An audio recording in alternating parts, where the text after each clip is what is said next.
Today's episode of Cocktails and Conversations is a powerful and intimate exploration of storytelling, leadership, and the responsibility that comes with shaping narratives on a global stage. And I couldn't think of a more iconic and inspiring guest to share this space with than the Yvette Noel-Schure, one of the most respected publicists in the world, the brilliant force behind some of the most globally recognized names in entertainment. In this conversation, we go behind the headlines.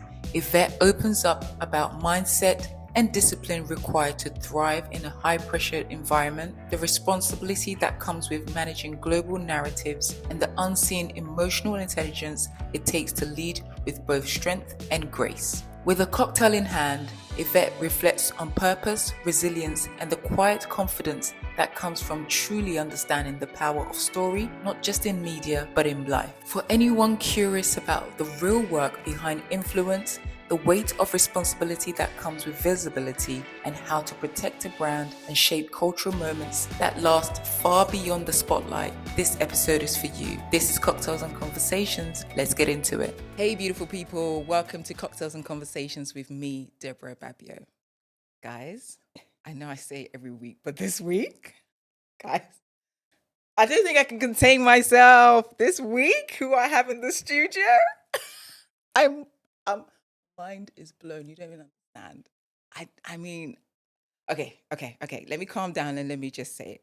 I have the Yvette Noel-Schure in my studio at my podcast. I'm gagged. I just can't say it. I can't even. Whew, Yvette. Welcome to Cocktails and Conversations. I am so grateful to be here. Oh, I'm so grateful to have you I here. mean, listen, you know how much I love you from day one. From day one, Yeah. the way you have. Oh my God, we're gonna get into it, but before we do, let me pour you a drink, a little cocktail. This is a mocktail because we do mocktails over 'Cause I'm here. a lightweight. Not in the energy department. You didn't need no alcohol for that energy. No way. Oh man. Okay, let's give you a little something. There better be some ginger in that. Oh, there's a little bit of ginger, more spice than ginger. Ooh, yeah. Okay, hold on. Of course, what do we cheers to? Life and health and all things beautiful. I'm telling you, I keep saying it. What is the spice? There's a spicy. Oh, a little something. A little something. Ooh, We know. this is good.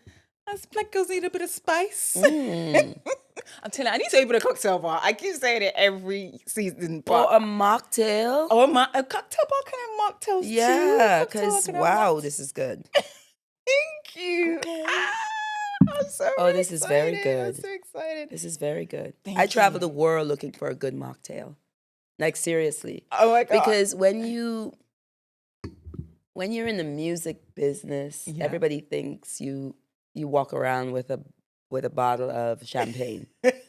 Right? That's and very from day true. one I've never really been a drinker. Yeah. And so I'm always I'm always the girl at the bar asking somebody to mix something with some ginger and some cucumbers or something, and they're like, ugh. And it's like it's something that's not boring, right? Exactly. It's not I like still they just need a give you kick. juice. You I still need a kick. something. Yeah. You need to have that balance. Yeah. Oh my God. I want to start from the beginning. What was little Yvette like growing up in Grenada? Woo. You're gonna try to make me cry early. Is one of those questions where you think you would have to look back and try to remember, but I was very aware of little Yvette. How so? Like, because I had these grandparents and aunts and uncles that poured into me. Growing up in Grenada, being smart was rewarded. Okay. And I was a smart little girl. I was a curious little girl.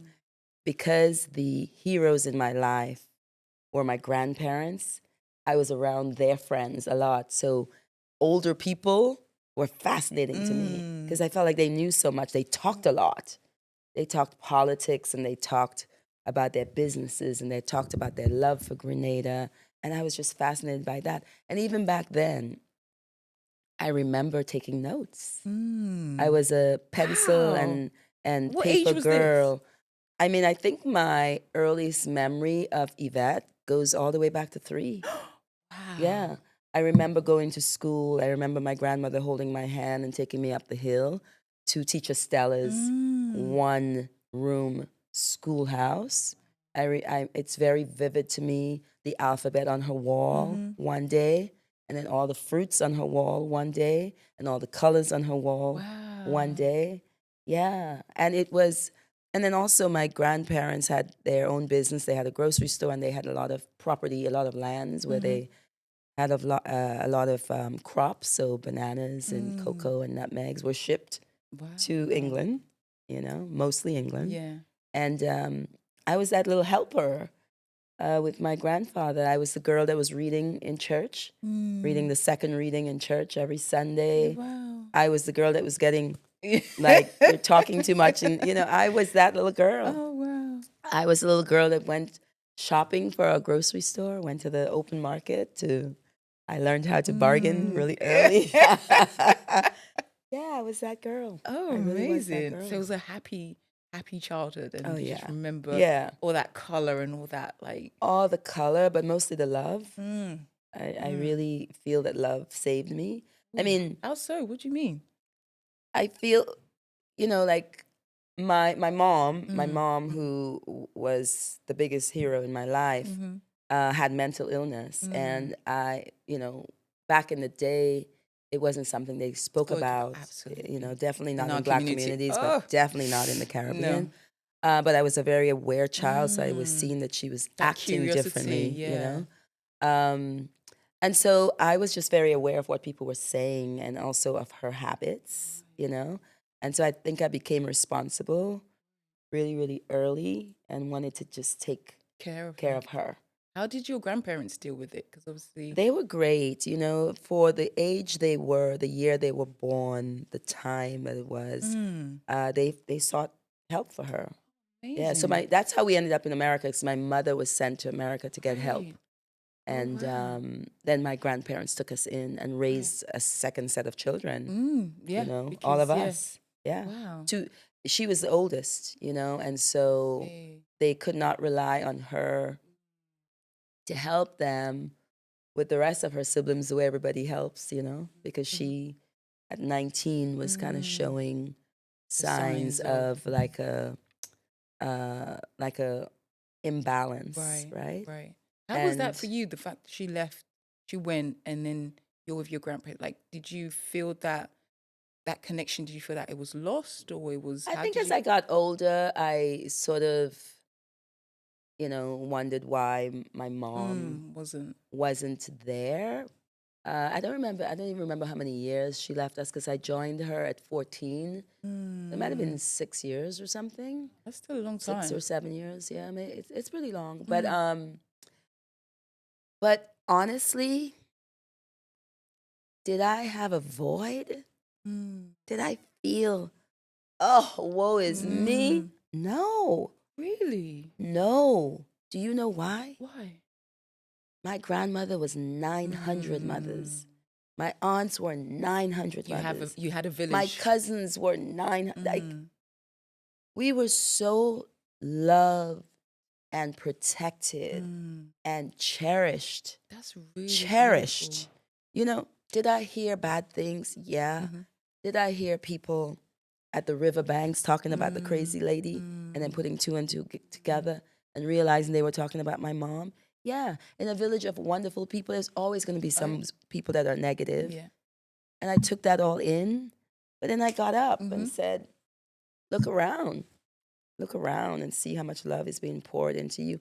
I don't know if children today say, I am loved while they're in the house, or do they say it when they get away, when they leave and they go to college and they see people who are not loved and they're like, you're my roommate? Yes. Yes. So, but I know that I literally was walking into church on a Sunday morning bouncing, because I just felt so protected.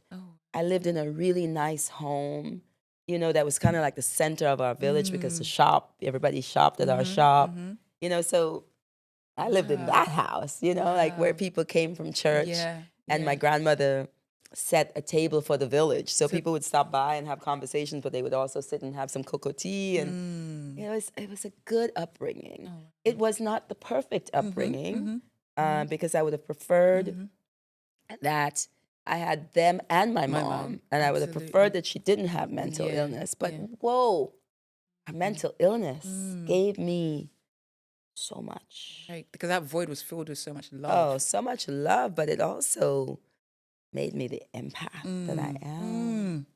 Right, And right. the person that cares for Yeah, others came yeah. from, as a 10-year-old, having to really pay attention that something was wrong Was with my wrong, mom. Yeah. wrong. And did she have support when she came to the US? Like, how did she feel? Um, Was that void for her to be away from her children? I'm going to try to remember the years, but I want to say that the brother that's right after her came to America first. Right, And right. so he was there to support her. He Okay, and his wife were there to okay. support her. But it still must have been tough to leave It's her very children. tough, because back then, you didn't leave your parents' home in the Caribbean until you were in a white dress We were married. getting married. Basically. Yeah. Yes, the same And with Africans. sometimes the husband moved in. Oh, Yeah, really? yeah, Because yeah. normally it's for Africans, you move in with your husbands. No, sometimes yeah. Okay. Depends on who has it better. Yeah, that's very true. That's Yeah. very true. Yeah, but my mom also knew she was loved. And she, on her good days, this is her. Upbeat, loving. On her bad days, when she was having an episode, she would be very sad. And you feel that sadness. I feel that sadness for her. I don't feel that sadness within myself. I don't lock into sadness for too long. I grieve for a very long time. But the sadness of it all, I try to find why I love that person in the first place, and that brings me joy. So I'm on a journey constantly searching for my joy. But I certainly live between joy and pain at all times. And I live between grief and happiness at all times. Wow. How do you balance the two? Because I know a lot of our audience, with what you're saying, they've got family members also suffering from mental health, and like, how do you deal with that? Because like I said, we're talking about it now, but I still feel like it's a stigma within our community to talk It about. is. But you know how I deal with it? I just think of it as a common cold. Yeah, I'm just like, it's a normal thing that happens, having a chemical imbalance is, there's nothing wrong with Yeah, you you don't in have that to love that sense. person less. You can't love them less. You have to care for them even more. So I just see it as a reality. If someone comes to you and say, I've been diagnosed with stage 2 breast cancer, we all want that person to live. Feel and We want to build around them. Yeah. We want to talk to them about their options. When someone says, I feel suicidal, I feel so sad, I don't know what to do with myself, I feel like I want to step in front of something and get hurt. You're like, ugh. Yeah, that rejection. And you reject them. And this person is calling out for help. Guys, I don't know what. Be brave enough to I don't know call what, out for help. Be brave enough, right? To like brave enough to surrender to what you're feeling, and be brave enough, knowing that you'll be judged, to say, guys, I need help, and people walk away from them. We turn away from people with mental illness all the time. We reject them. And not just in the Black community, in our universal community. You see homeless people on the street. If you take the time to really look at them, or even maybe say something to them, it's not just that they lost a job and lost a home. They're dealing with something emotional, and society has rejected them. because I would say when I see them, I'm like, no one started this way, right? No one started No this one way. started this We way. all What started as a happened? little baby that Right? most Someone of the cared time for, someone right? cared for. Most of the time, like it's something, like again, it really fascinates me when I do see the depravity and the just how did we get here? How did we get here? It's like, but you said society, We the got here rejection of rejection, yeah. but I also think we got here because we built a unrealistic hierarchy where we had to have somebody at the bottom. And that's what we did. We said, you're going to be at the bottom. And then we had this unbelievable, innovative invention that we've turned into something negative called the internet, and social media. Ooh, we got to talk about that. And instead of saying, this is a beautiful thing, we've turned it into these fake narratives and bullying people and saying bad things and also that just are not true. facade of But I think everyone. if we understood that everyone is a curator of their narratives, and this is the narrative they're putting out, it doesn't mean that's all there is. I love Instagram, like because I grew up loving photos, and so like albums, photo albums and stuff. So I love the initial idea of Instagram with photos. I really just love that, right? But people need to know that even if they follow my Instagram, that you're only getting 10% of Yvette. I cannot afford to give you the other 90% because then at night I have to have something for myself and my family and my friends. Absolutely. So if we just understood that everybody's just giving you a glimpse of their lives, then you wouldn't feel so like I have to keep up with the Joneses, because you don't have to. You don't have to, because the Joneses aren't even keeping up The with the Joneses. aren't even keeping up with the Joneses. Who are the Joneses? I don't even know.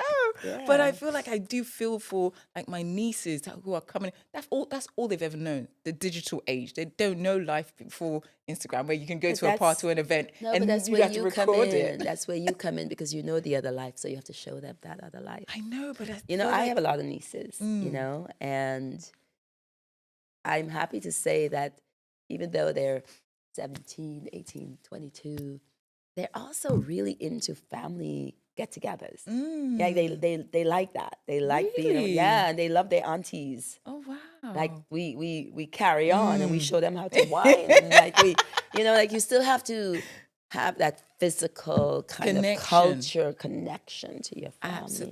Absolutely. Yeah, Instagram and all of those serve a very good purpose, but it can't be your entire life. Yeah. My kids hate that I'm on Instagram. Every single day, my daughter Mika is like, "Mommy, just live. Stop posting." I'm like, "Girl, I live."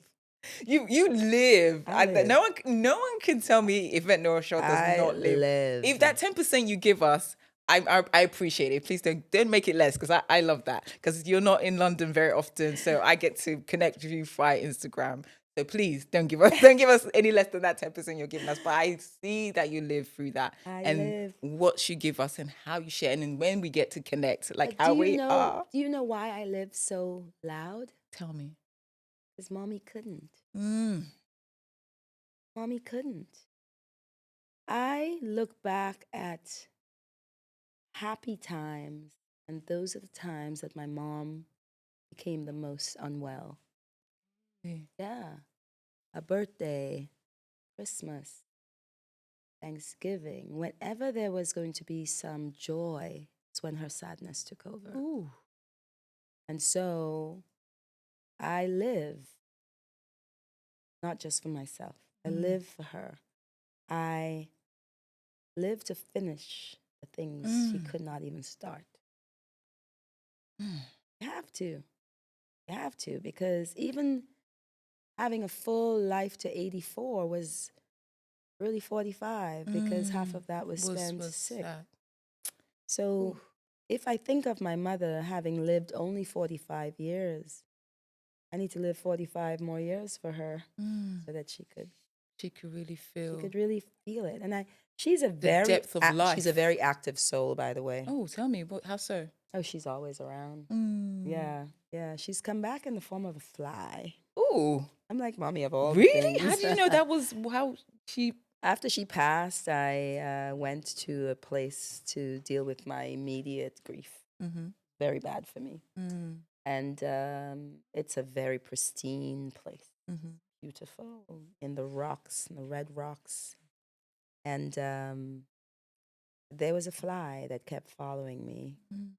And at some point I complained that this beautiful place. It's a very expensive place. Why is there a fly? Flies should not be around. And the lady looked at me like, madam, flies? First of all, we don't have flies here. But while she was talking to me, the fly would go away. Oh. And when she left, the fly would come back. Like literally, like literally. I'm not making this up. And I'm not talking about a little fly, a big fly. And would just sit on the table. And then I was like, okay, I can't take this fly. I'm going to get up and go back to my suite. And I got up and I went back out. It's like, I think 5 states meet at this junction, and that's where the resort is. Like, let me get it right. Utah, Arizona, Nevada, one other one. It's the red rocks. It's just healing and beautiful. Got back to my room. Closed my door quickly. Where was the fly? Was in there. Yeah. I was like, okay, I'm going to have to live with the fly. Was there for only 4 days. The only time I spoke actually was when I spoke to her, because I was like, I'm going to be quiet. And then the driver came back to pick me up. I just liked how quiet the driver was, so I called the company and said, the person that's returning to get me, if you can send the same driver, because he didn't bother me at all, and I could be in my grief. Sometimes. It just because I'm a talker, but I only want to talk when I want to talk, you know? Say that again. Yeah, and he was just very respectful of that, so I asked to get the driver back. The driver came back to get me after about 4 days, and we were driving, and I looked outside. We were going through American Indian, I should say Native American Indian land, and I saw a store, like one of those original posts, and I said, well, wow, could we stop here for a second, because they have a silver jewelry and that beautiful blue stone, and just I said, I don't want to shop for anything. I just want to wanted to have a look, and all of a sudden the fly was in the car. I was in the car, so I said, in the car. So I said, could you put the window down? And he said, why would you want to get rid of your mother? The driver said this. The driver said that to me. I had never had a conversation with a man. He didn't know why I was going to that. I could have just been a tourist. He didn't know I was going there to grieve my mother. I said, my mother? He said, she had been following you for 4 days now. Oh my God, Yvette, you got me. He said, did you not see her at breakfast? I said, no, it was her. He said, did you see her in your room? I said, what? This driver is saying everywhere I'm still in touch with him. My mom's been gone for 9 years. I'm still in touch with that driver. Yeah. And so every time I'm in a space where there's a fly, I no longer shoo the fly away. I'm just like, but I always say to her, Mommy, couldn't you just come back as a butterfly or something? A fly? Come on. So I feel like the spirits are very much alive, because we are spirits. Absolutely. You know, this thing is just, this flesh is not meant to be here for a long time. But the spirit lives. The spirit lives, and I feel like my mother showed love for all her children. But How many are you? there's 6 of us. Wow. 6 of us from my mother. Yeah, let's not. It's a larger number from my father. Let's not. Let's not Africans go are the there. same. Like, Yeah. But I feel like, and my sisters and brothers actually will agree with that, I feel like the connection I had with my mother, no one else had it. Really? Yeah, she loved all her children. They all loved her. There was something, Different connection. something about my connection with my mother. You know what it is? I assumed the role of being her mother. That And she had a impact, great mother. Yeah. My grandmother because you was the said, greatest yeah, alive. But I feel like at 10, I decided I'm going to That have was to be- just be her mother. And was that empath and that curiosity that led you to that? Like, Yeah, what was that? because I knew I had to take care of her. I knew, and I said it to her. I said, Mommy, I'm pledging my life to you. I'm going to take care of you until one of us leaves this earth. She looked at me like, oh, child, baby, no. I said, Mommy, I will take care of you. And God blessed me with a husband who wanted to take care of my mother the way I wanted to take care of my mother. Oh my God, we need to talk about that because I that think love that man, story. I actually think he loved. That love story. I think he loved my mother even more than I loved my mother. I think she loved him a little bit more than she loved me. Yes. So how did you meet your wonderful husband? Because in everything you do, you're such a powerful Black woman, right? Within Yvette, I could go on. Who you've been around, the way our industry, the entertainment industry is a little bit. I can say it a lot, but the way you carry yourself, the way you're respected, the way the longevity you've had, right? And the people you've worked with. If you don't know, do your Googles. Do your Googles. Because this woman right here, you don't even understand. I'm gagged. Like, you don't understand. I'm gagged. The people she has been in the presence of, ooh, child. But to be that, keep that impact, keep that sense of energy, not being mean, not being standoffish, not being to see us, to see someone who was just an assistant and she treated me.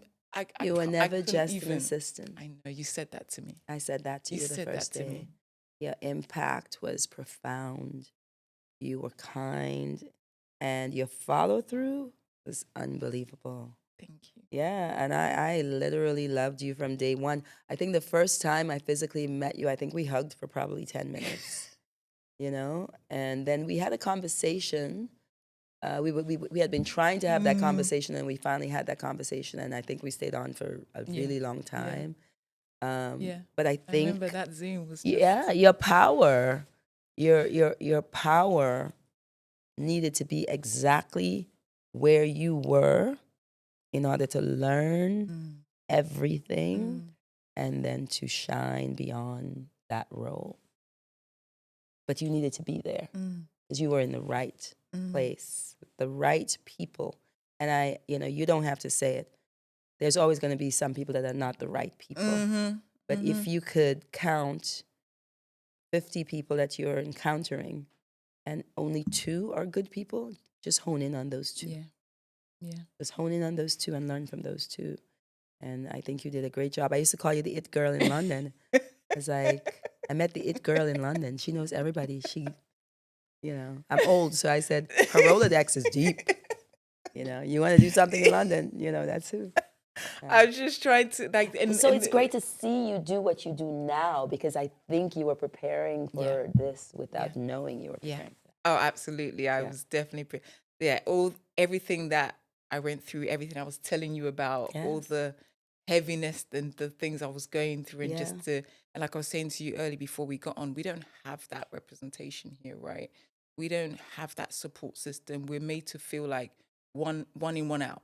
So it's very much like that's where you're gonna change that. Oh gosh, I hope so. I hope I can, and I hope I'm heavy doing is the what head that wears the crown. Wear the crown. Wear the crown. Wear the damn crown, and spread the love. I had to get my edges done first. It's okay. It's okay. I just saw that sacred edges are back. So. Yes, I know. That's really something. It is. It's really something. People were DMing me that I was in the queue and it's gone again. I'm like, what is going on? We need it. We need it because seriously, I'm like, we struggle. We Isn't really that struggle. something? But the point you made about, there not being enough support, women like you and Dom and the ladies from Vamp, you have to be the ones that change that. You have to be the ones that create community. So those that are looking up to you could feel that they have someone they can come to. And like I said at the PR table the other day, I said, create that mentor in your head. Even if you don't know them, look at what they've done and see how you could do that similar and better, right? But reach out. Reach out. People reach out to me all the time on that third line of the DM. It says like your people, and then but the request. But I get to the request, not all the time, but and then I answer something. They're like, "Woo!" Sometimes you just have to. No, even for me, the fact that you somebody, the fact that you replied to my DM, I'm still like I'm saying, to have that, to have important, someone who though. has been in the spaces you've been in, right? To do what you're doing at the level you're doing it at, and to still have that impact, to still have that care, the level of care, because the entertainment industry doesn't have that. No, it's very doesn't. much Overall, it does not. It does not. But right? there are enough people I met in this business who are very much like me. And I think there are more of me, and we just don't know it. People don't know it. How do we get to that? How do we get to that? I think, like if we're all on IG, because that's kind of the way people are finding out about people, even though it's not the right way. I know. IG is a new business card. No one even asks for a business card. Nobody asks for business cards. What's your IG? Anymore. Yeah. I think people need to go beyond what someone posts about a client or about an event. You know the posts I pay attention to? When they talk about their lives. A lot of people told me to share more, like in terms of like, obviously they see what I do, right? But they want to know who Deborah is. Even this podcast, people are like, so Debs, I want to know you. That's right. Okay, let me ask you a question. Oh God. Which posts of mine, not a single post, but like a theme post, which posts of mine do you believe get the most engagement? When you're dancing in your kitchen, making food, when you're with your family. And when you're... Exactly. The biggest post ever is a flashback with my husband. I think I used a Stevie Wonder song, and I was looking at meeting my husband when I was 17 years old. And at the time, I think we were celebrating probably 40 years together, maybe. Wow. That 40 years. I need to give us some tips because I'm a single babe, so I'm trying to find that. So, like, how did you meet him? How did you know? Tell us, because the dating scene, oh God, the dating scene right these days is tough. So what advice could you give? I think you have to go back to meeting people in person. Oh, how? I feel like everyone's on the internet now. No one does things outside. There are people in stores. There are people at the fish market. There are people at we're doing Deliveroo's now. We don't go to the I feel like we're not looking at the life. We're not looking at life. And we're not looking at doing life, right? And but I met my husband at a Burger King. No.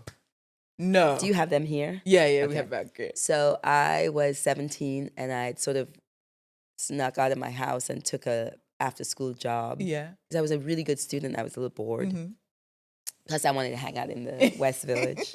My father was really upset. And this is New York? This is New York City, in Manhattan. And I took this little after-school job, probably around September when school started. And this was now November. This was probably days before my 18th birthday. And this funky, skinny white boy walked in and came to my line, ordered the chicken sandwich, made it very clear Wow, that you it wasn't remember for him. the order? Yeah, he told me he needed a chicken sandwich for his friend. And there's like a button on the microphone, so you pressed it Oh, to to make your speak, so order. the kitchen Oh, will right. hear it. Okay. And so my hand was on it the whole time. So I was like, chicken sandwich with extra mayo, and I'm like, something to drink, Coca-Cola, and then my hand still stayed on it, and he was talking, asking me for my phone number. And my hand is still on it, and I'm saying, why do you need my phone number? And so the whole restaurant and the kitchen is hearing. I was like, who are you? And why are you flirting with me? Stop, like. And then my manager is hearing it, and she comes out. His name was Harold Washington. I'll never forget. He said, Oh my God. your hand, you're embarrassing the guy. And I'm looking at this guy who's now turning red in front of me because he's so embarrassed. And then I say, oops, and I like that feistiness though. and he goes, can I have your number? I was like, And he's still like, And then my boss at the time pulls me aside and he said, we've been keeping an eye on him. He's been on your line a couple of times. I never noticed him before.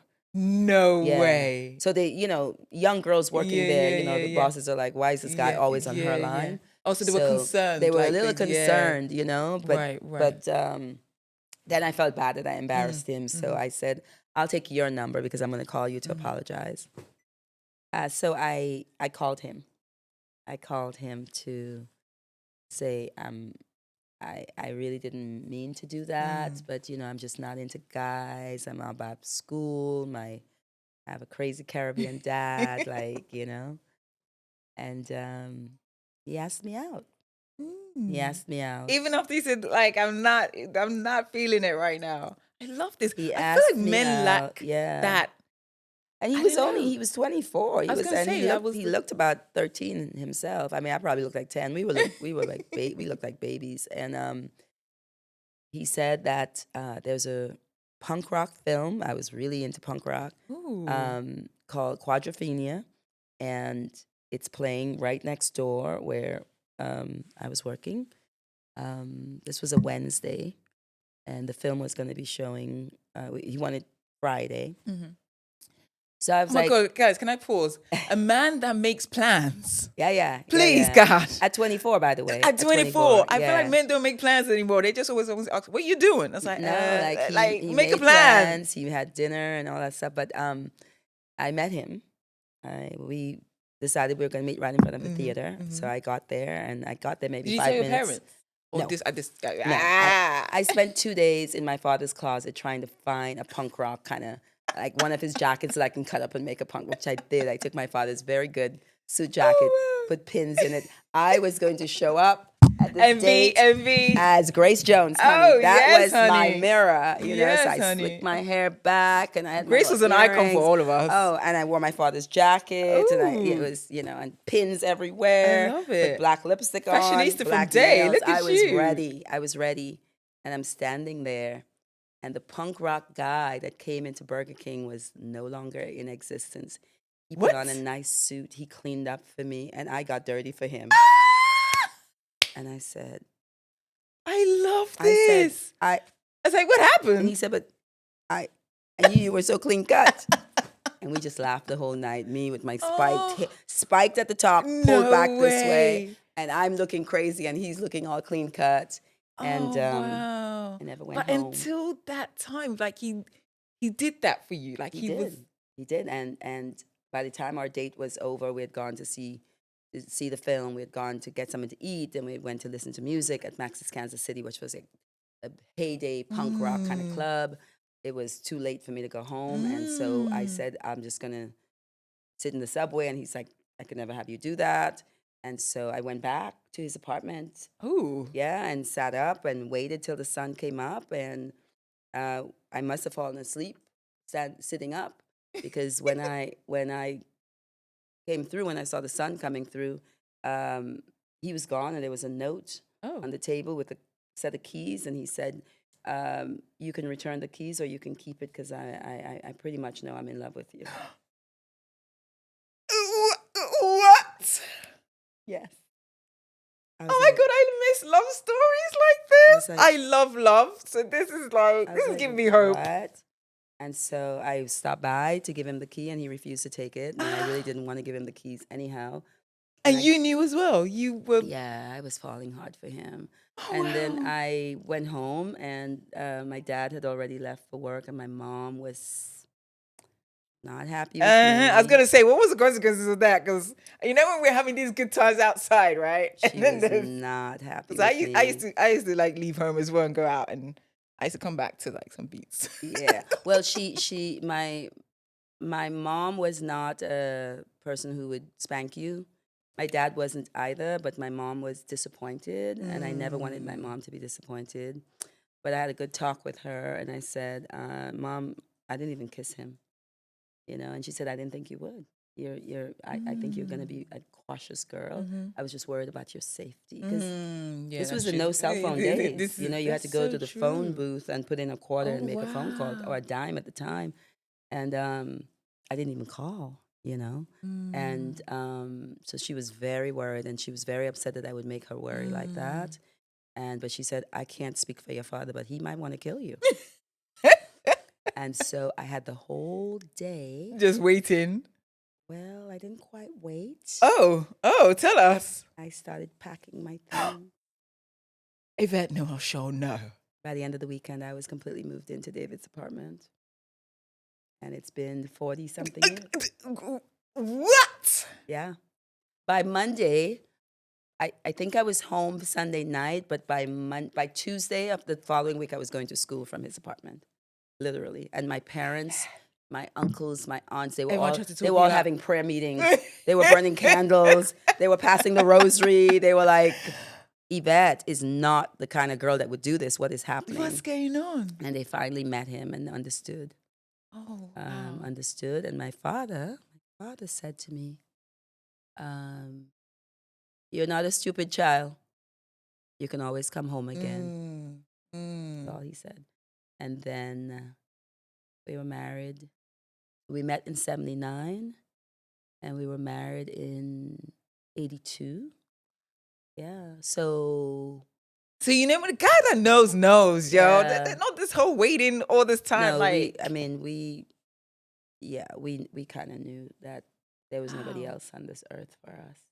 Yeah. until now, like, what Till is now, that? he drives me crazy. I drive him crazy, I'm sure. But we are connected in a way that I really believe that when God created David Schure,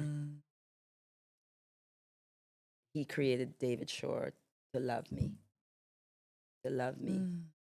to save my heart, to make sure I never had a heartbreak that was a romantic heartbreak. Like, I am convinced of it. I'm convinced that somewhere in his makeup was a note from God saying there's a girl that's going to be born in 6 years in the Caribbean, and she's going to be your soulmate. Yeah. Yeah. I don't want for anything. I don't have a perfect life. Ooh, he gets on my nerves. We're so different. But ooh, I love him. Oh, that's so beautiful. And I think we've done well by our children. Oh my God, you've done so well. Two beautiful girls, Yeah, and just we have our grown son, and he has his own family now. And we've had some crisis. Like we always say, that's life, dude. we always say that when we got together, we had 4 parents, and now we don't have any parents, and it's a weird transition that you're getting older, because we were so young. We had all 4 parents. So true, that journey, So we had 4 funerals. We did 4 funerals together.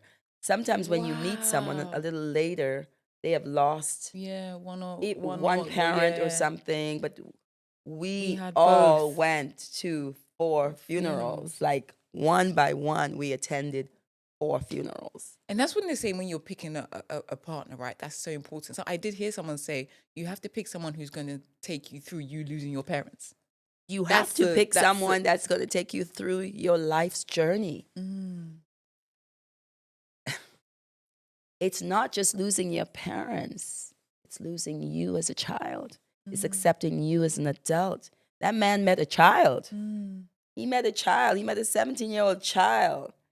And now he's got this badass Caribbean woman. Badass. Say that again. Badass. Like boss babe. Like that man dealing is like, with what the hell when did I I see sign you in up for? action, I'm just like, I would love to interview him as well. If David, if you ever come to London, please come to the podcast. He has to speak to you. Because I would love to know from his perspective, right? Because unfortunately, the experience I've had, I'm not trying to speak for everyone else, but from my friendship groups, being a strong Black woman now seems in the dating scene as a negative.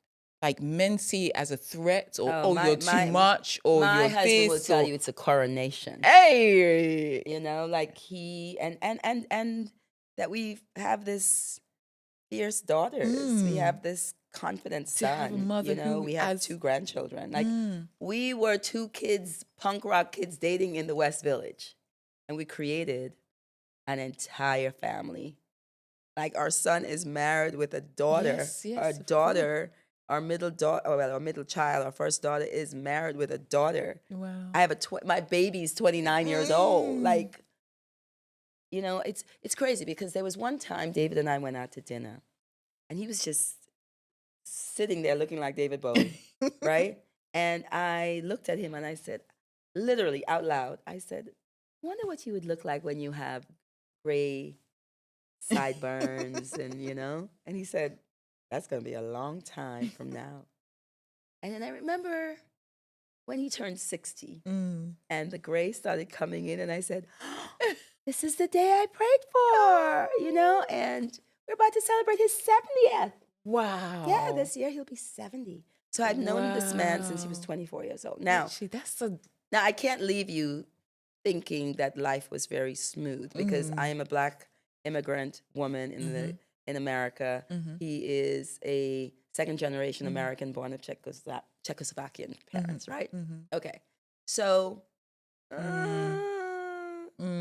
it wasn't like, hello, Black girl, we love you.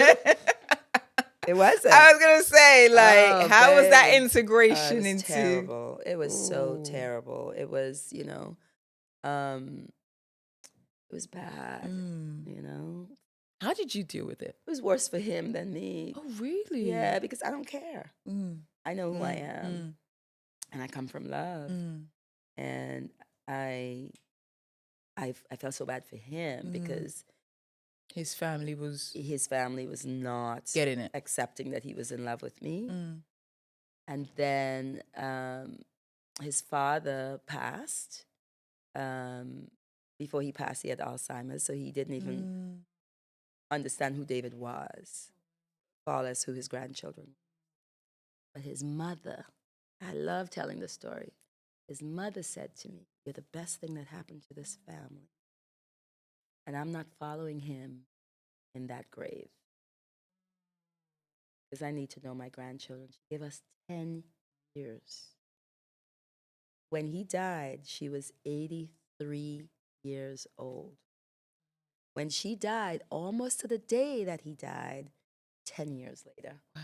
So the kids had a decade of knowing their grandmother. It was the most beautiful gift. Oh, yeah. wow. But look how long it's... Family and dynamics, that's another thing we could go into because, yeah, there's so much blended families. There's so much different narratives of families and things are changing now, right? But you know what I tell David when I'm joking with him? I say to him, I would marry you over and over again. And I have. We've had 3 weddings. In every season, for every occasion. The only thing I would change in our lives is maybe I'll make sure you were Black the next time. Why'd you joke that? Because, you know, it's, I could deal with that at my age now, grown 60-something-year-old woman, right? But imagine I was a kid. I was a kid. I was a teenager being rejected for what I had grown to love.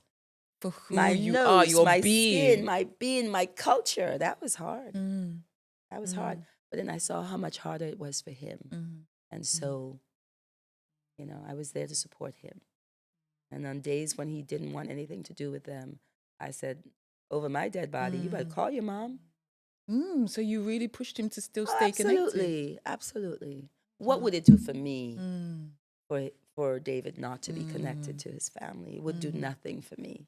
And it would do nothing for our children. Right. And to be able to, that connection that their grandma gave them would have been lost if that relationship was. And also, you know, you have to take people who they are and what they know.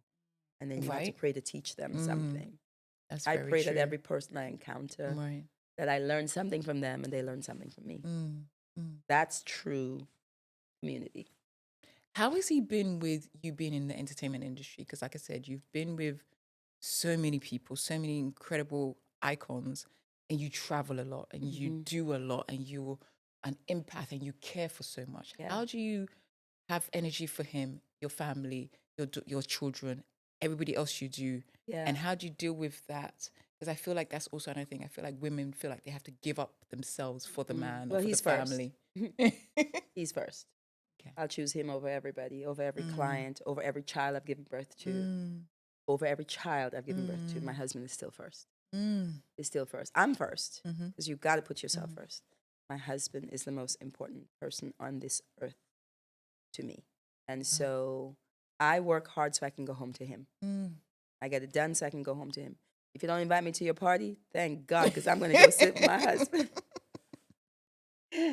I'll make him some jerk chicken.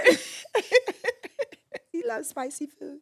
Like, yeah, like he's always going to be number one. But in reality, you know, I think he has some lonely nights, you know, like when I'm gone for a week, it's fine. When I'm gone on a tour for like a month, it's tough. The other day I spoke to him, he's like, I'm counting it down. I'm like, I'm coming home soon, you know? So, but I try not to dwell on the time away and try to make the time when we're together 200%, you know?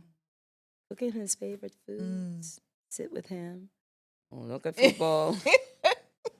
Love the things he loves. Football again, and not soccer. Football again, you know. So whatever it takes. Right, just to have that. I think that's so beautiful, and I would love to use. What advice would you give us modern girls now? Like literally, I'm 41, single, never been married, no kids. How, like, if you're speaking to your daughter, your youngest who is not married yet, what advice would you be giving her in the dating scene now? Because I feel like back then there was that camaraderie of men wanting to actually plan dates, court women, and I feel like the narrative has changed due to social media, obviously, and some other, you know, I feel like there's so much choice now that men don't make a decision. They're like, there's always a better person or better someone, like on the apps or in the DMs or when they go, whatever it is. I feel like the dating scene has become so tough. What advice would you give us? The first thing I would say to young women like you, why are we in 2025 still putting all of the decisions in a man's hand?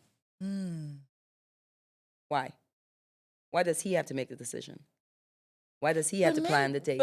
But That's because you're still abiding by a patriarchal system. You still think that men have to rule. Well, not rule, but take the lead. Why? Because that was my day. Your day doesn't have to be that. If you, listen, I'll tell you this. My daughter, Mika, when she saw the man that she thought that was the man that was going to be in my life, she called me and she said, Mommy, I saw this really nice guy. I really like him. I said, go back and ask him some questions. Wow. And she said, what? I'll be the same. I'll be like, what? Say what now? I should do what? I said, ask him if he's in a relationship. Oh, wow. Just direct. Direct. Oh, wow. Not even like, I like your drink or like, what are you drinking? Ask Just him if straight he's in a up. relationship. And if he said he is, if he said he's not, then your second question is, are you gay? Yeah, that's very true because we got to check. Because you just, you know. You just never know. It's true. And if he's straight, single, then there's a chance. Wow. But you But she You went gotta back. ask the She went question. back, and he wasn't there. Oh, And then she did a search for him. Well, she didn't know his name or anything Yeah, like yeah. that, but where she was in the coffee shop, Yeah. where she was.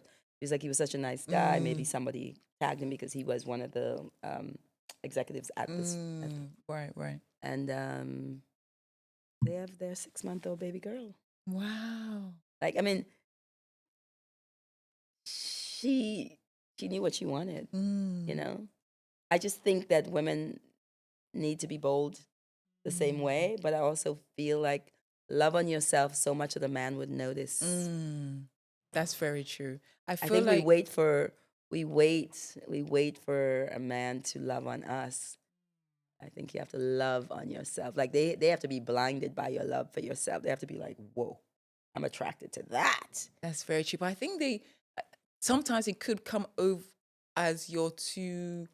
You, I feel like sometimes when you do love yourself or you know yourself too much, you get punished because they're like, "Ooh, I It's don't know too if I much. could." Yeah, it's too much, or I require too much. Well, then that's not the person for you. I know I keep saying that, but then the pool is dwindling. The pool No, is but dwindling. can we go back to what I said earlier about women are looking for men on dating apps. That's the new world, whatever. It is. I'm not liking it, but Women are they write their list of requirements for a man the way I write my grocery list. mine isn't a prayer. It's like it's Prayer is a good thing. Yeah, mine isn't Ciara had a prayer. beautiful Yeah, prayer, right? mine isn't a prayer. But I feel like women are not looking in everyday places. It's very true. Women are not looking in everyday places. We literally do Deliveroo, so we're not in restaurants that much. We do. We're not doing the restaurant thing. We're not doing restaurants. I don't go clubbing anymore. I don't go out and listen to someone's birthday, and then I'm just going there and going home. So there's no. That's very true. I actually think Go on, tell me. that the most incredible, positive way for a woman to assert herself and occasionally attract a man is to go and sit down Right. in a restaurant, get the best table at the restaurant for yourself. Solo day. For yourself. Order all your healthy stuff and sit there and be. If you're comfortable with you and you can have a meal, someone might say, "Oh, she's lonely," but most people are going to be like, interesting. "Hi." It's true. I do love a good solo date. I do take myself out on solo date. I sit in a coffee shop, or I've even gone on a solo trip and sit in a restaurant and just be curious and just looking around, being the confident self I am. And I'm going to give you a test. I love a test. Tell me. Write your list. What's in your prayer? What are you looking for? Oh my God! If it's let me like if it's literally gonna okay, God, Listen, let's stew. Your Let it listeners, out. It's your stew. listeners said we need to know more about you. What are you looking for? Okay, God. Okay, if he's listening, or if anyone, his sister or his mother or aunt is listening, I'm looking for a God-fearing, ambitious, tall Black man, who is going to love me, who's going to have integrity, have a kind heart, wants kids, and wants to do life with someone, wants to really build a beautiful life together. That's what I'm looking for. There are hundreds and thousands of those men. Where, please, about where? They're here, they're in America, they're in Africa, they're in the Caribbean. Oh God, maybe I need to start They're clocking my air miles. the world. We cannot get to a place where we think there are only bad men in the world. No. We cannot get to a place where we believe men are the only ones that need to make that move. That's and I'll sometimes take that the man away, is definitely. right there. Sometimes the man is in your friend group. Ooh, I don't know. I'm just scanning now. No, he's not. He's not there. I've got loads of to be honest, for me, I've got loads of guy friends, but I see them as brothers. I see them as, and also, no. No. And then you hear people that fall in love that say, best thing about this relationship is my man is my best friend. Yeah, I'm definitely looking for that friend. Yeah. But Okay. Oh my God, Yvette, you're just I'm just saying. I'm just saying. You know? Okay, I gotta There is circle no back. one way to meet a partner. There's no There's one no one with that. fast rule to meet a partner. I'm really open. To be honest, I'm definitely very. Before I was very like, okay, it's gonna be this, it's gonna be that. But now I'm like, let go, let God. I know He's gonna come when He comes. I know like the moment is gonna be beautiful, and I know I'm not gonna know because I feel like the fact that I've waited this long, the fact that it's come at a time where I've got myself, I know myself, I love myself. Yes. I feel like it's not gonna take long, Yes. right? It's not gonna be. Yes. You're gonna meet. It's gonna be like instant. You're just I'm, gonna know I'm it. glad You're both that you're gonna know it. prioritizing Yeah, having I'm a partner definitely, in your life. absolutely. Because I do want love. I do. What's the point of being this What's the badass point girl of, exactly. and What's not the be able point to of go doing home that? to Exactly someone to just really? I Yeah. really do want someone to do Yeah. life with. I really And do and want and that. when I was telling you about, like David seen me through every season. I mean, every season, not just the grief season, but like, going through menopause, which is something that women don't want to talk about, an understanding person because you have a crazy career, Right. I think that's the biggest thing, right? 'Cause I think yeah. us Black women are really. You met some of these incredible women, right? We're doing things at that level, and I feel like, unfortunately, men see that intimidating. So it's like I want to kind of change the narrative to be like that is a strength. You shouldn't see that. Like if someone can do all that and be all that, when you go through those low seasons or the tough seasons, that strength can also be there for you to. Absolutely. So I really would. I want Absolutely. men to have more conversations in that way to Yes. see it as a strength and not a weakness. But like I said, it's dating now is you speak to a lot of my friends or even not. Well, even I in the do groups. speak to because I'm one of those 60-something-year-olds who have friends in every age group. So You do. You I have really a lot of do. friends in their 40s. I Yeah. have friends even in their 30s, Yeah. and I have some of my daughter's friends that I just nieces and truly love, and nephews, my yeah. nieces and nephews. But I feel like it's the same narrative, not just here in London, but the same narrative with especially like the mid 30s to early 40s. Yeah. Ladies, it's like what's happening, and if you speak to the girls in Los Angeles, they're like, "Oh my God, what is happening?" But I feel like we have to go about it a little differently. I think we have to go about it a little differently. You're right. I feel like that's my one takeaway. I'm definitely going to be more approaching, asking the questions. Asking the Ask the, if questions. you see someone, my thing is, I see them, I like them, I want to smile, but then my face goes to something else. I don't. You get scared? I know I don't get scared, but I get like, oh, I don't know. It's an instinct. I just turn away, or I don't. I need to learn to smile. I feel like I feel like you smile all the time. I know I do, but I feel like with the guy that I like, you tense up. Yes, Yeah. because I think it's a case of the rejection so much, or like it's always never working out. So I was like, I don't even want to start. Do you date though? Do you just go out on not even like romantic date? You go out like friend dates where like everybody's together? No, I don't really. It's either I'm doing an event, I'm on my couch, or I'm going to someone's birthday. So it's an event. It's never just going out to just go out. And I think that's what I need to do That's more. what you need to do. Just like on a Friday or Saturday, just get the girls or just be out, not just be Yeah. like, oh, let's do a catch up. So then you're just focused on that. I think there's more that needs to be out. That's a priority for you. It's so It's gonna true. happen. It's so true. I need gonna to. I know. happen. I feel like this summer's gonna be a really cute. Oh, he's summer. out there. He's coming. I think it's really, really cute. He's coming. You just have to be able to spot him. Yes. He may not come in the package you want. And that's where I'm really learning to, because I'm a perfectionist. Yeah. As you know. Have to let go of that. I mean, listen, he has to be tall. You're tall. I don't like my heels. I do you need like a your tall man. heels. So it'd be nice if he's tall. Yes, I would. But please. there's some things you may not get. No. But No. I think that personality heart. match. Yes, the Heart heart, has to be integrity, kindness. I think that those are the core I'm really Yeah. looking for. Yeah. And someone who really wants to build a beautiful Sounds life. like you're going to have to get dressed and go to church one morning because there's some beautiful men in church. I'm just saying. Really? Actually, that's so true. Actually, my sister did say I should do that. Yeah, like What? There's nothing more beautiful than a praying man. What? Oh, there's nothing more beautiful than a praying man. Absolutely, I can What? definitely agree to that. Oh, absolutely, that's like one of my top. Needs to be God fearing, literally. Oh, knows well that then the you Lord- need to go I know. to I need church. to do a church like tour. I feel like I'm gonna do that. Velma was doing that when she moved to New York, and I'm just I was, saying. I was like, I need to. Those women in the South, they put their hat on and they go to church. I need to. I'm going. I literally said to myself, I need to do more of the US because I feel like he's overseas. I don't know. I don't feel like he's here in London. He may be right here. And you never know. You never know. You never know. Oh my God. Anyway, let's move on. Like, let's come off me now. Like, we'll go back to you. Go back to you. So, I want to just talk about some of your highlights in your career. Like, you've worked with some incredible names, right? Who out of everyone you've worked with would you say taught you the most? Oh wow,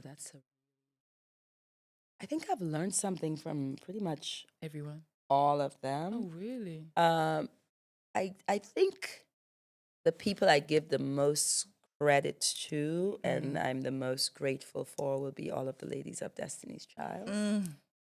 All of them, even starting with From the the first 4 Mhm. and then the 3 with Michelle joining in. I feel that I'm still learning from them. I am so blessed to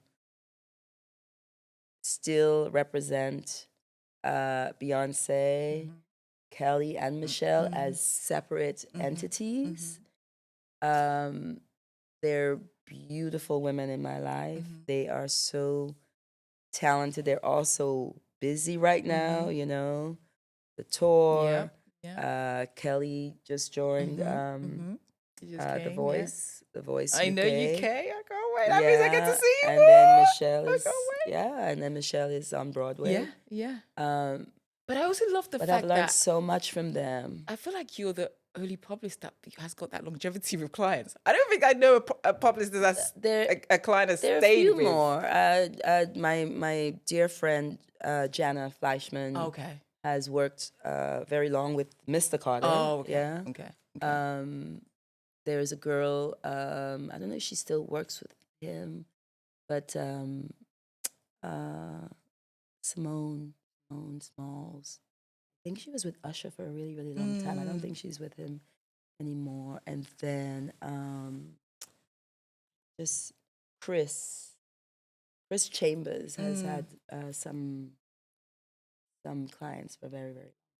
But you know the nature of the music business, people go in and out. That's in and out. what I mean. They call you for one project and then it's done. That's what I'm saying. Yeah. But I feel like So I feel blessed that I the have way those. again a testament to your work ethic, a testament to who you are.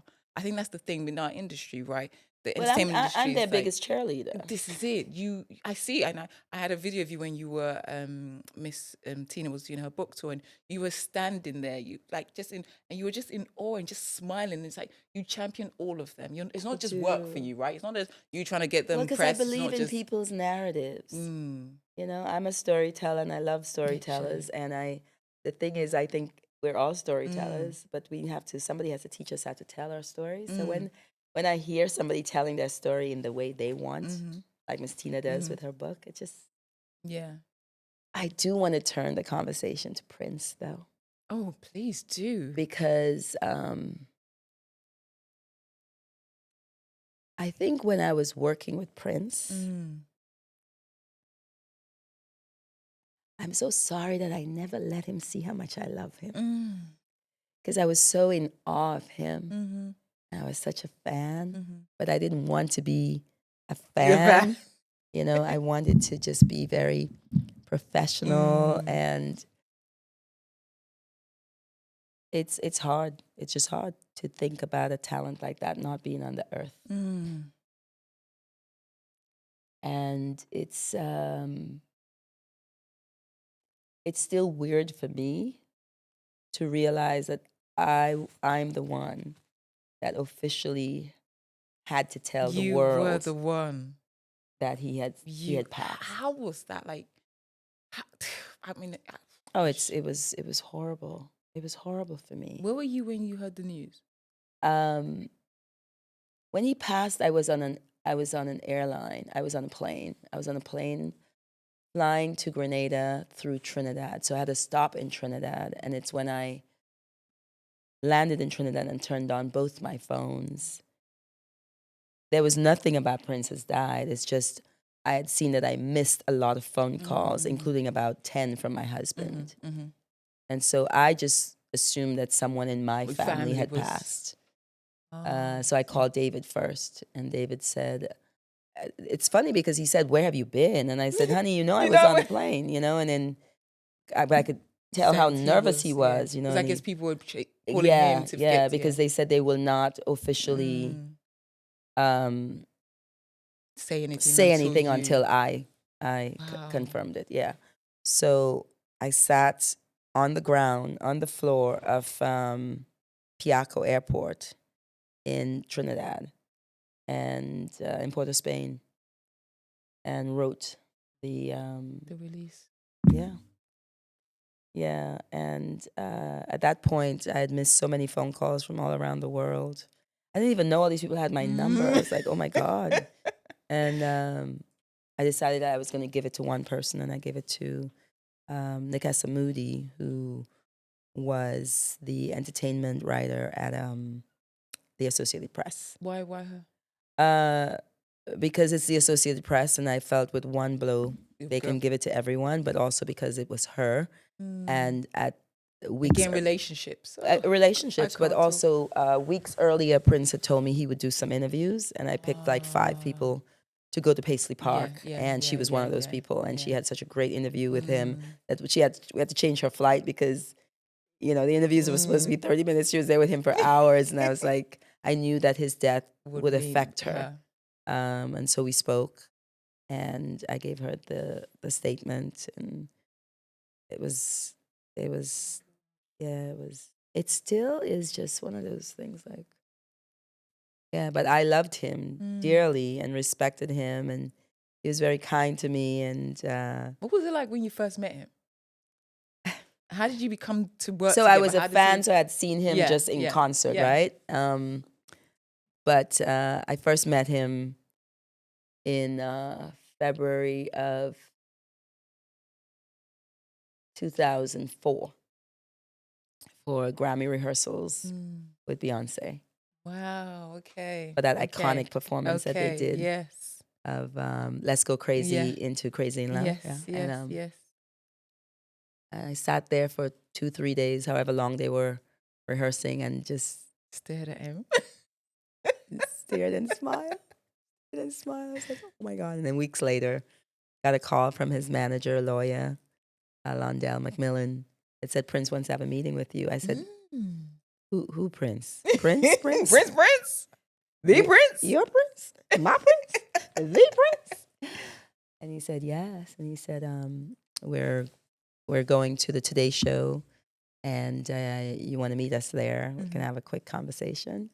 And I said, what does he want? He said, well, we signed a deal with Sony, and he wants you to work the project. I said, no. How did you go from fan to like? Yeah, I was like, why would he want me to work the project? Like, he doesn't even know how I work. He said, come on now. He knows your work. I said, oh my God. Got myself together. And I walked over there because Sony was on 55th Street and Madison, and I had to just go to like 50th and 5th. So it's just like 5 blocks or so. Yeah. And I went in, and they had my name at the door at the Today Show. He was doing an interview. And he came over and said hi, and I said hi. And is he what you expected? Obviously, from watching him, being a fan, to actually now. I think there was a halo around him. I really think there was a halo. Because sometimes they say don't meet your idols because, sometimes they might not be what you think. I met 2 idols, and it was worth the meeting. And it was he and David Bowie, and I was like,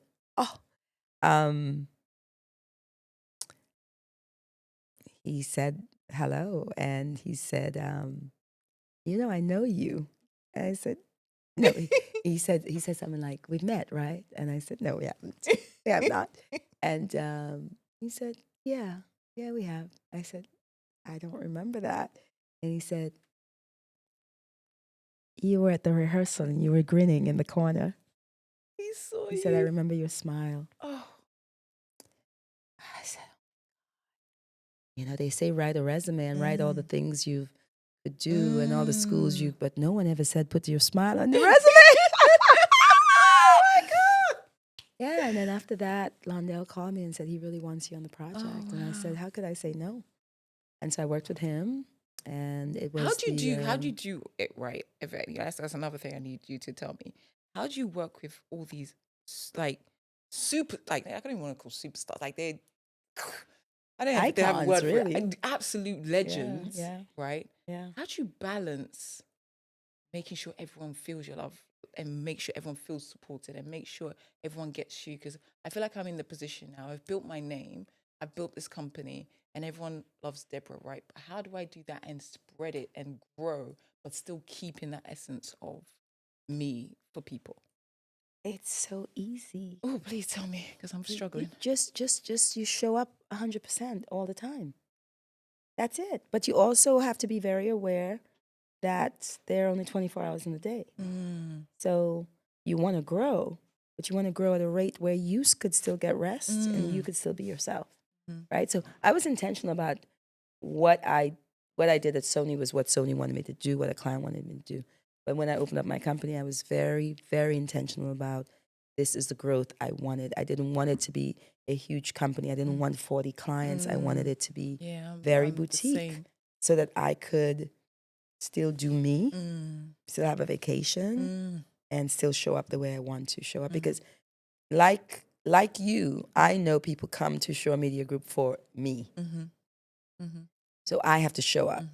I can have the best people working for me, but they have to be assured that I am in the mix. Yeah, that's what they come for. Yeah. And I love that because that's what we've built that, right? Yeah. For that longevity. Yeah. All that work we put into it to have this company, to have us. Yeah. But it's also, how do we have a whole company and not just giving ourselves all the time, but keeping something for ourselves? But I think the other way to do it is to divide your company. So if there are certain things that you have an account manager or account executive that's really good at that side of the business, you let them run with it. You know, like when we had a lot of like, let's say if we have like a book, there's somebody on the team that really does books, you know, like, and you could, but you have to let the client know that I am going to be the pinch hitter on this run. This is your lead person. That person will be with you at all times. You have to be very open with them, but it's your company. Yeah. You know, Yeah. I know what AD stands for. You know, it's flipped around in my opinion, but I know what AD is, right? Yeah. They know what Shore Media Group yeah, is. Yeah. So you have to show up for everyone, but not forget about yourself. Is what I say. So in order for me to do that, I can't have 40 clients. I have to have a company that has maybe 10 clients at a time, or maybe sometimes 5. You know, because the thing about our business is that, you know, nothing is guaranteed. You can have 50 clients this month and 2 next month. And literally, and that's what because I've always been a worker. I've always been working for someone. I've always been in service of someone, right? In that sense. And this now is the service of clients, obviously, but they come in for me. Yeah. Whereas before I was, you know, the behind the scenes of making sure someone else was uplifted up. Yeah. But now it's like, oh, they're coming for me, And it's they're your coming for reputation, my it's your my stamp. name, and everything. Yeah. So it's like I really want to hone in on that. I really want to protect that, but at the same time I want to grow. I want to make sure that I am being able to keep everything boutique. Not I'm the same. I don't want to be a massive Well, everything thing. I've seen you do has been incredible. Thank you. Like there is a Deborah touch on the And things that's what you I do. want. I always wanted that. I never want a client to feel like I'm just, I mean, and it never looks the same. You really take in the consideration what the client needs, you know. It's crazy because the only person that you were dealing with was really me, right? It wasn't like you had 85 meetings with Miss Tina, right? So like me and Sienna had to really be the ones, but I thought the most important thing was that how much you did your research, you know, and you know, I don't think you thought about that, right, when you created those matchboxes, but days later I was just thinking about how much the matchbox goes back to Miss Tina's upbringing, where you had stoves where you had to light the match. light the matchbox, as opposed to making it more modern and having a lighter. Yeah. You didn't. You did the matchbox. Yeah. And then the mirror decal. Yeah, but where- also the matchbox as a tool for beauty, which is Miss Tina's world. Yeah. Because back in the day, Black girls had to burn. Yeah. And also the hot comb had to be on the stove. Had to be on the stove. Yeah. Yeah. And just the significance of her fiery personality as a child that being rules called the Big first Bad part Tea. of the book. Yeah. It So that it meant something. She loved it. I hope she got some. I hope she was able to get some. I can because get it some was. to you. Of this, we're talking about, if you don't know, I orchestrated and asked Yvette if I could host Miss Tina Knowles, Beyonce's mum's book party in London to welcome her to London. And because throughout her tour, she's been doing obviously the book, speaking to audiences, but not something that really celebrated. And I really wanted to do that for her. And Yvette said, yes, let's do it. Trusted me to do it. How could I say no to you, though? How could I say no to you? And also, can I mention, Miss Tina said my whole full name. And I know that was you telling. She said your whole... The full name, Babio. I was like, Yep. And I was like, I had to message. I was like, nah, you were just, the way you show up for me, I can't even, Yvette. Because you show up, first of all, you show up for yourself, which is powerful. And I really believe that, I think about it when I think about my clients and I think about how hard they work. Yeah. So then if you're around them, you're going to work hard.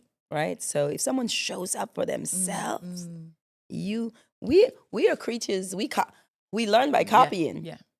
That's not a bad thing to copy. No, absolutely. So when you see someone showing up, you better show up for them. You're enriching your life to show up for someone else, to learn from someone. Yes. You know?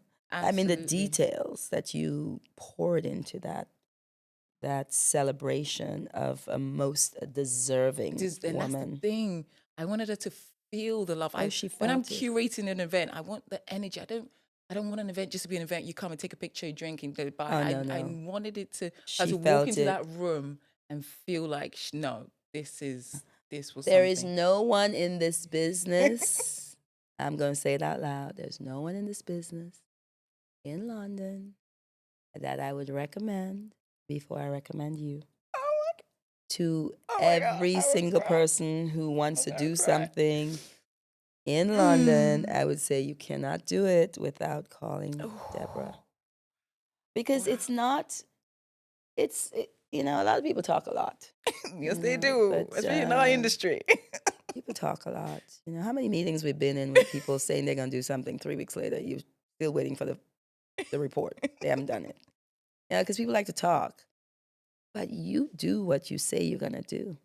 I want your audience to know that neither myself nor Miss Tina had enough capacity in our crazy schedule of her book tour and her book press run to even think ahead to London what was going to happen. We were like, well, we're still thinking about what we're doing in Chicago, you know? Yeah. But you were already miles ahead of it saying, this is what we need to make something happen. And first of all, you took so much pressure off of, I love being someone that's won somewhere else and then went to somewhere else, traveled all around the world. That's great. But you can't presume you know how to do something in someone's city better than them, The fact that you knew the right the right florist to have there, right? The right photographer to have there. The perfect hotel. Could we talk about that? Yes. Oh my God. The Londoner, thank you. The Londoner. Amir? Amir. Woo! Yeah. Amir. Yeah. He deserves a crown. Yeah. Working with the... He deserves what is the Queen's title? The OBE? Oh, the OBE, yes. Oh, yes. He really is very, very good at what he does. And made for an incredible night and an impact for the Absolutely. book. You know, Absolutely. in this town. They were a great partner to work with. I knew as soon as we said it, I knew the space was going to be beautiful. And that's the thing. You can sometimes have a space which is lovely, but it's not giving that energy. I wanted to walk into that room, feel beautiful, Yeah, feel it was perfect. It was just it was just, and the DJs made us make sure we were literally. Miss Tina was doing the candy with us. Like, you guys we were on a Monday night. On a Monday night, we were literally there having the best time. The best thing for me was to see her have fun. Yes. Yeah, she had the best time. Yes, and that's the best time, and she was so grateful to you. Oh, she was thank so you. grateful to you. She Thank was you. so happy with everything. You know, she's she's got 4 pairs of eyes when it comes to creativity, right? She noticed all She of really the did. details. She really did. Yeah, She really did. She looked great. Oh, she looked beautiful. And Edward was so amazing. So good. It was just a beautiful night. And the forever gorgeous Naomi. Yeah, Could we ever stop talking about know, Naomi? We could literally. never stop talking about Naomi. She is incredible. It was a beautiful night. It was a beautiful way to welcome her. It was a beautiful way to finish the tour in London. It was just incredible. And like I said, thank you again for trusting You're me to welcome. do Thank that. you And for... I'm ready whenever you are for the next one. We're going to be ready. Yeah.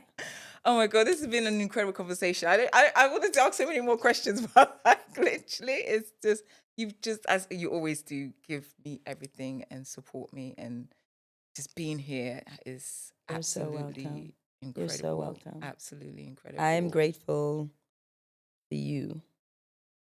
I'm grateful for your energy and your respect of me and what I do.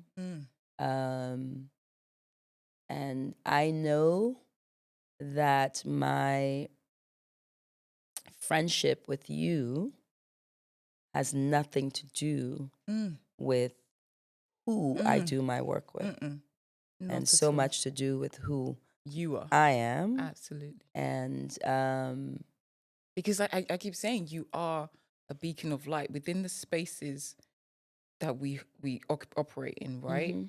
They were never really built for us. No. And for you to do it with grace, with kindness, because the industry also isn't kind. To do it but with I can't kindness, do it any other way. And I think they expect us not to be kind. That's the thing. That's what I'm saying. The longevity you've had, you're not jaded by it. You're not, like you. Oh, I'm the most excited person in the room when something happens. Every like, oh my God, we got a cover. Oh my God. I'm still so excited about everything. Time. And like I said, with all your clients, it's like every client is an icon, a legend. It's not, nothing is, you're not operating lower than icon status, right?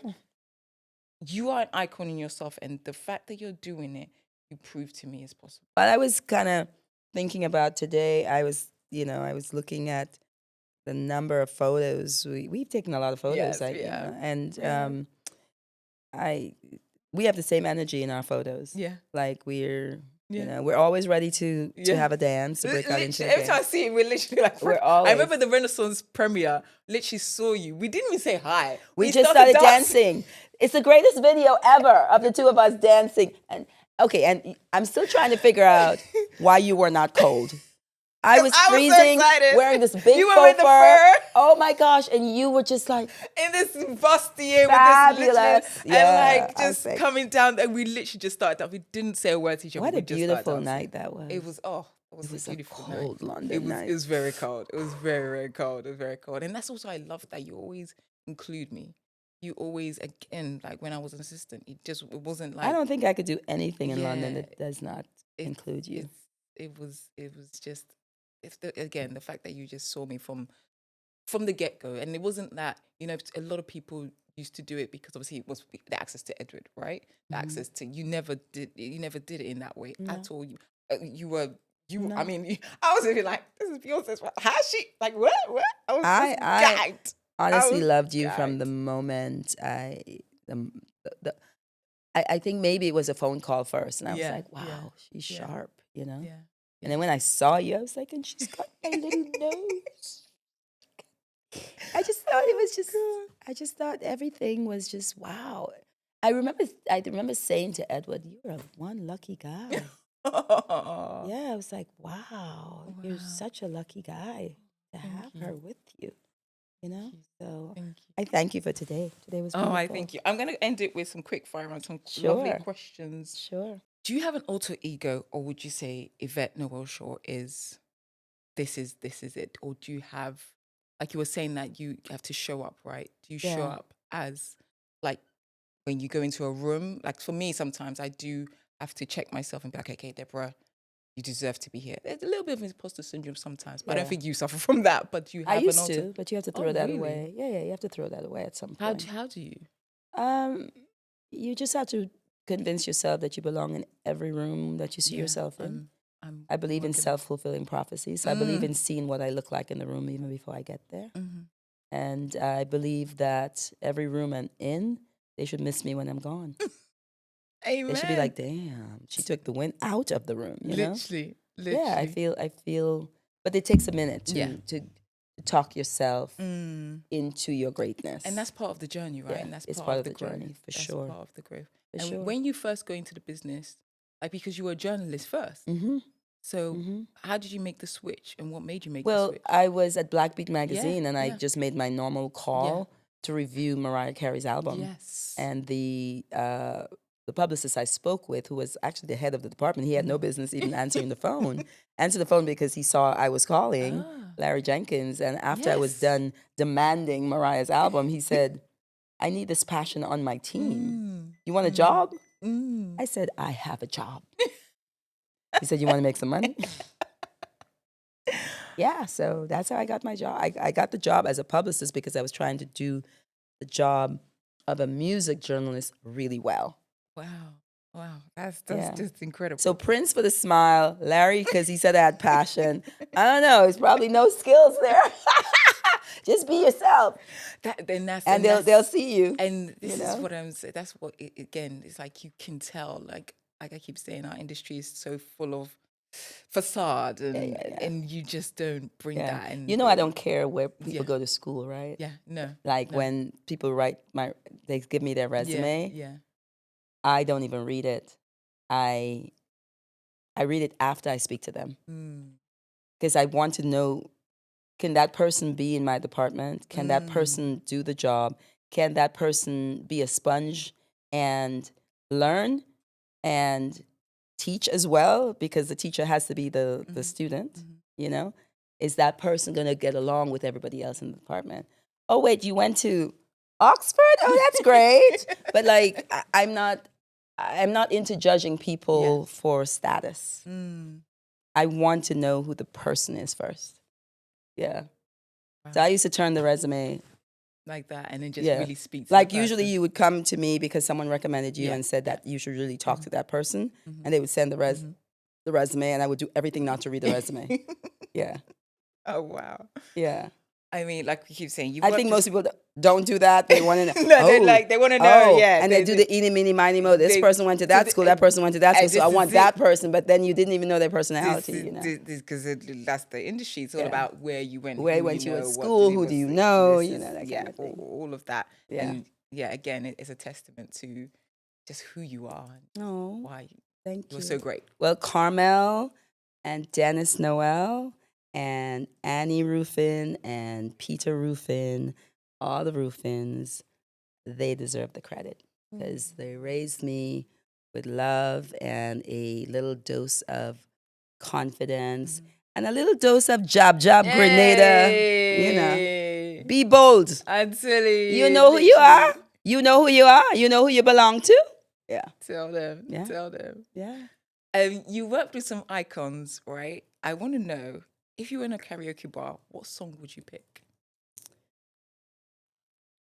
Wow, this is gonna mess you up. Go on, tell me. Because I used to have, I used to only think about Caribbean songs. I used to just think about like "No Woman, No Cry" from Bob Marley.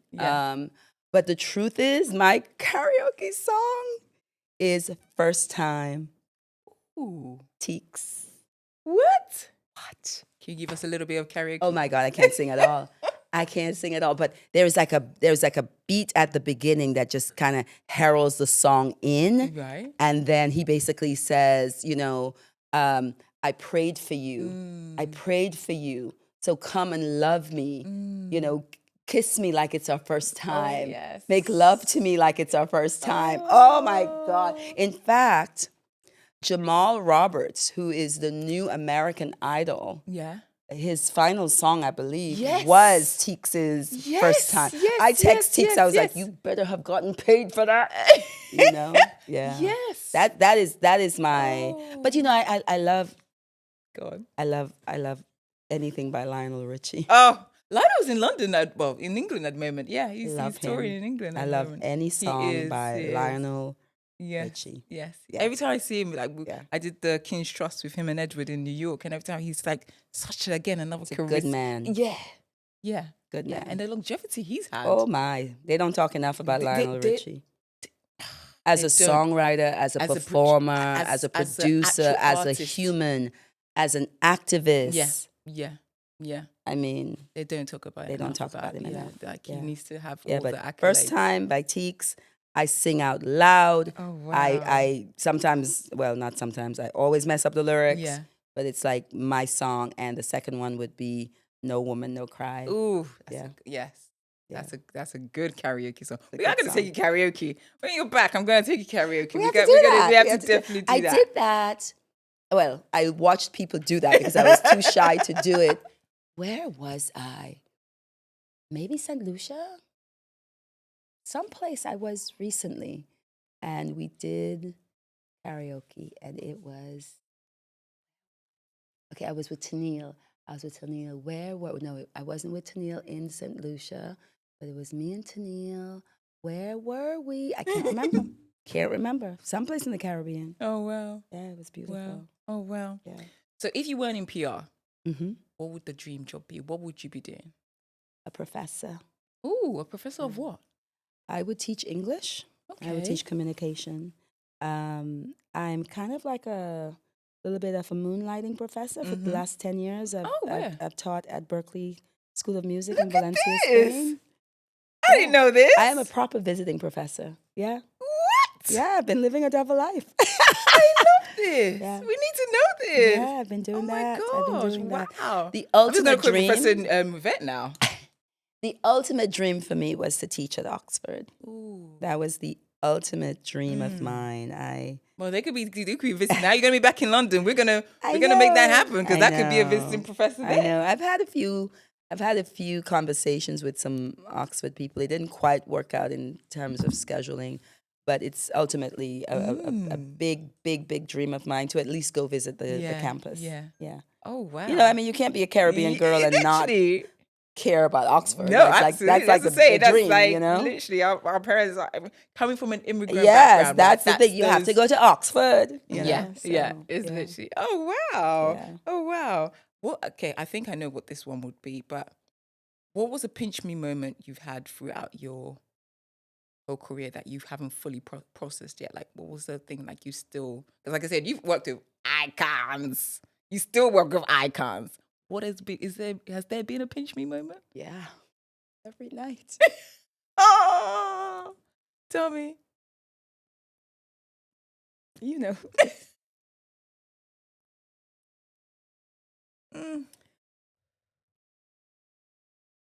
I just can't believe I get to work with her. Can't. Oh my God, Yvette. I can't believe I get to witness greatness every day like that. Greatness. And her humanity. And she gives. She did a 3-hour show, y'all. Like, who does that? I just... And the night I went, it was raining. I was like, this woman is giving not even 110%. Like, I just think giving. that oh, God. seeing how God distributed his gifts, and more importantly, seeing how she picked it up and uses it not just for entertainment, but just in a global way to affect the world. It's just Literally, because they've just announced the scholarship for barbers and salons with Sacred. And I You know know, she, it's beyond the stage. it's always been beyond the stage, to be honest. It's Yeah, always been beyond the stage. And it's not performative, because No. you know these people do No. performative. No, like no, it's at not all. performative with And, her.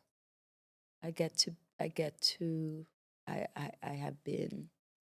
You've been on that journey, there on yeah. that journey, and it's And that's what I'm saying. all the ladies that Kelly still trusts me. Michelle still trusts me. They all trust you. Oh. Implicitly. Love is Implicitly. easy. Love is easy. Trust is hard. It's very hard. Somebody, In this when industry, somebody gives you their trust. oh, I don't take it for granted. I don't take it. Like I said, I was in. You don't have to love me. You don't have to love me for me to want to stick around you. But if you trust me, you got me for life. You got me for life. As much of as a love human I am, trust to me is the most important thing. Trust to me is the most important thing. I have been in my job. Yeah, I'm good at what I do, but I've been in my job great at what you do. Because every single person I work with know that their narrative It's protected. is protected, that I genuinely care what happens to them, not just now, but in the future. And always. Also, to lay the groundwork for even when they're not here. Last question. You love storytelling. Too. If you were to tell your story, what would your book be called? Lessons I learned from Papa. Ooh. Why so? Everything I am. Everything I do. Everything I know came from my papa, my mother's parents. To love us, me and my brothers and sisters, to raise another set of children because they loved my mom so much. To have me stand by his side as he picked nutmegs, cut down the cocoa, cut the bananas, wash the bananas, ship the bananas, pack away the goods in his store. He was teaching me how to run a business, how to operate with people. He empowered me, sat me at his side. When I said I wanted to go and be a writer, he said, you could be anything you want to be. Lessons I learned from my papa. Beautiful. Yeah, that would be it. Oh, Miss Yvette Noel-Schure, you've given me so much. I don't know how to thank you. I will forever, you know how much I love you. I love you. Thank you for being here. Thank you. I can't even, I don't have the words. Guys, I don't have the words. This has been Cocktails and Conversations. If you loved this episode, and I hope you did, please subscribe, like, share, tell the world about this. Thank you so much. Bye.